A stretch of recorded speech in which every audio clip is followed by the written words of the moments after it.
Hi there, folks. It's time for a report on Miami sports. I'm going to call it the Miami Sports Report because the name sounds good. On today's show, the Dolphins finally find their man, the Heat are hearing questions again, the Panthers are still seeking 500, and is it almost time for a major announcement? So, on behalf of my co-host Twaffle and myself, Sean, let's start the show.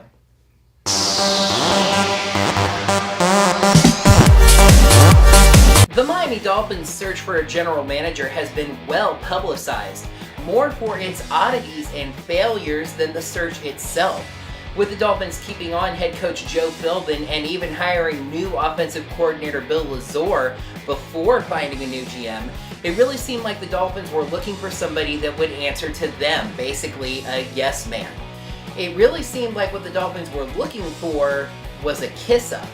Well, it seems that the Dolphins were searching so hard for a kiss-up that they got a Hickey. Yes, the Dolphins have hired Dennis Hickey, the Tampa Bay Bucs Director of Player Personnel, basically an assistant general manager. Now, this hiring raises as many questions as it answers. Remember that Tampa was the only other team in the NFL looking for a general manager this season, but they did not consider Hickey for their job. Now, you might say if a team is looking for a change of direction that they shouldn't hire from within. But remember that the Dolphins' Brian Gaine was the other candidate being considered for this position. Well, looks like I lost my co-host. Anyway, since Hickey wasn't making the final player decisions in Tampa, it's kind of hard to get a read on him. But the read on the Bucs the past couple of seasons has been basically a talented but underachieving team.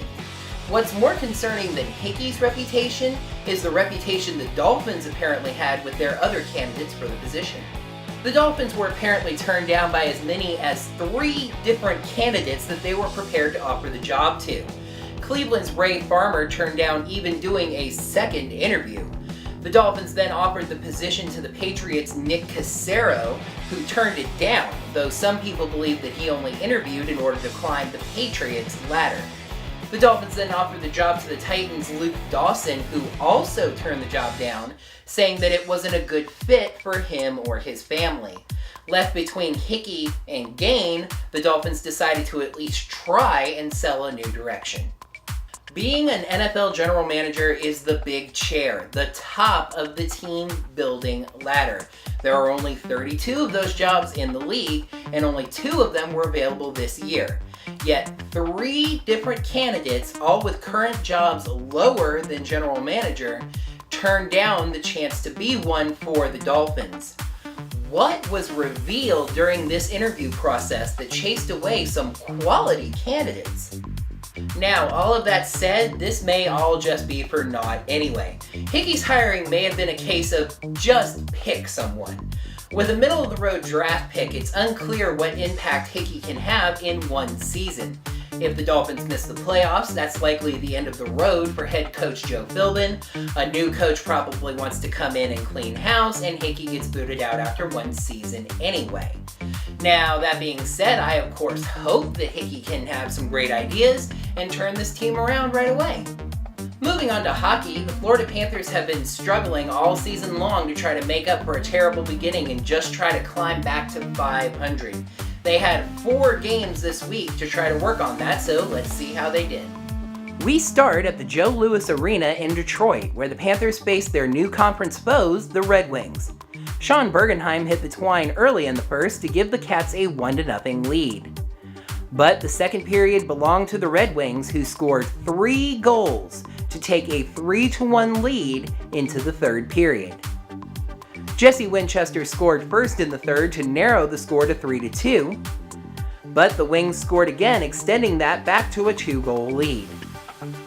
But Drew Shore scored about 1 minute later, and then Brad Boyce scored his 13th goal of the season on a great shorthanded goal with about 4 minutes left to tie the game at 4. A scoreless OT led to the shootout, and it was Nick Bjugstad's first round goal that would be the difference as the Cats get a comeback 5-4 win. 2 nights later, the Panthers were in Boston facing off with the Bruins in a return for goalie Tim Thomas. Unfortunately, Thomas had a bad night in his return. The Bruins scored 2 goals in the first and added 2 more in the second. racing out to a 4-0 lead before Brad Boy snuck a goal in at the end of the second. The Cats smelled comeback again when Dmitry Kulikov scored at the start of the third, but the Bruins would add 2 more goals to slam the door. The Cats fall 6-2. 2 nights after that, the Cats were again on the road, this time in the Great White North of Toronto.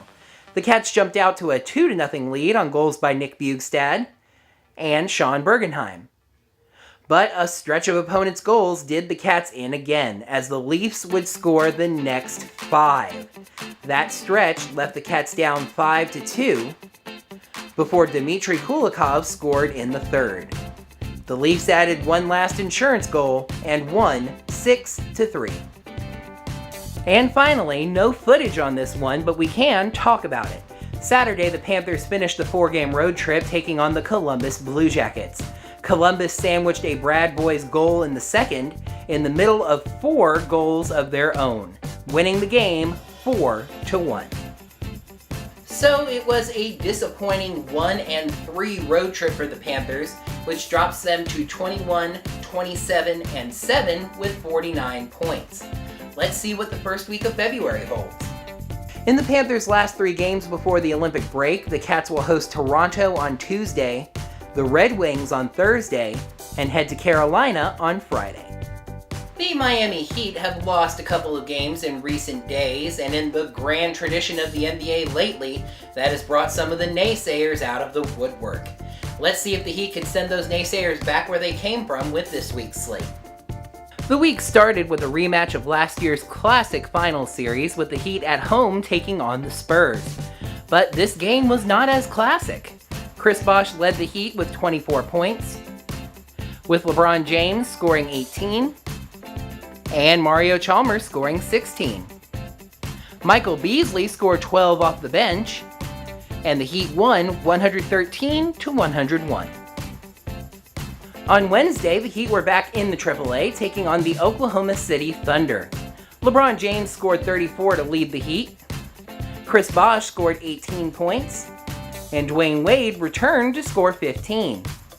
But no one on the bench scored more than 8 points, and Kevin Durant and the Thunder outscored the Heat 112-95. And same story as the Saturday hockey, no video, here we go. Saturday saw a primetime matchup between the Heat and the New York Knicks in Madison Square Garden. LeBron scored 30 points, Dwayne Wade added 22, and Shane Battier poured in 16. The Heat pulled away from the Knicks, winning 106-91. The Heat now stand 20 games over 500 at 33-13. Let's see what the future holds for the Heat. This week, the Heat face the Pistons on Monday at home, before heading out on a West Coast road trip with games at the Clippers on Wednesday and Utah on Saturday.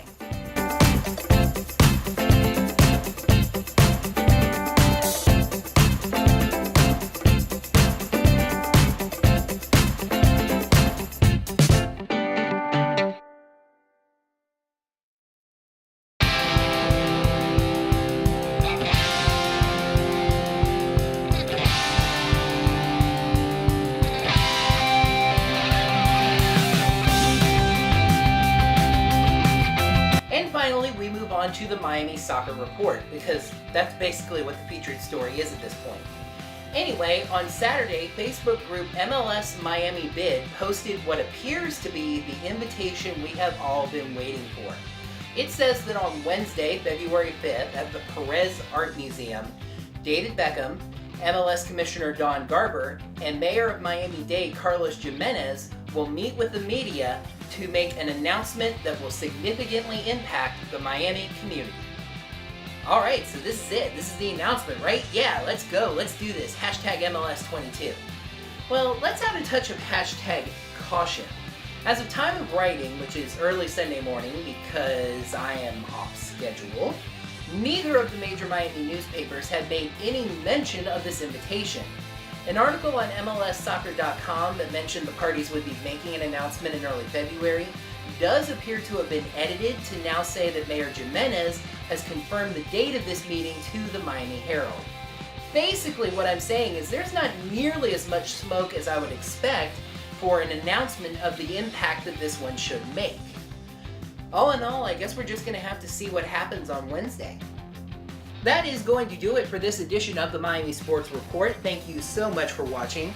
Please help our show grow by clicking that like button right down below the video, leaving us a comment, and sharing this video with all of your friends that love sports and love the city of Miami.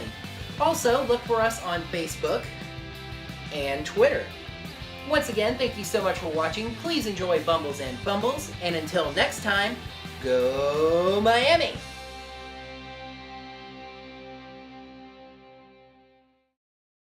Yes, the Dolphins have hired Dennis. The Dolphins have hired Dennis. That's why there's so many questions. Now, this hiring, I don't know what it does. Now, this hiring raises as many questions as it does answers. It doesn't, you can't raise answers.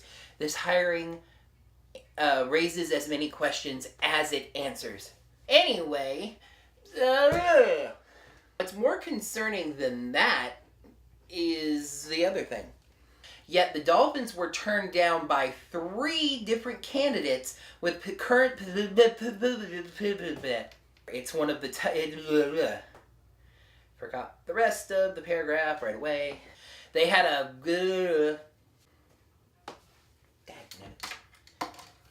That'll be a great one. MLS Miami bid posted the invitation that we all have been waiting for. I said what seemingly does appear to have been edited to let's add a touch of hashtag blooper. As of time of writing, which is early Sunday morning because I'm terribly off schedule, not terribly, that does appear to have been edited to include Mayor Jimenez. There is an article on MLSsoccer.com that, well, let's add a touch of hashtag caution. Time out. Listen up, listen in. Let me begin. That's what I said. These are words that begin.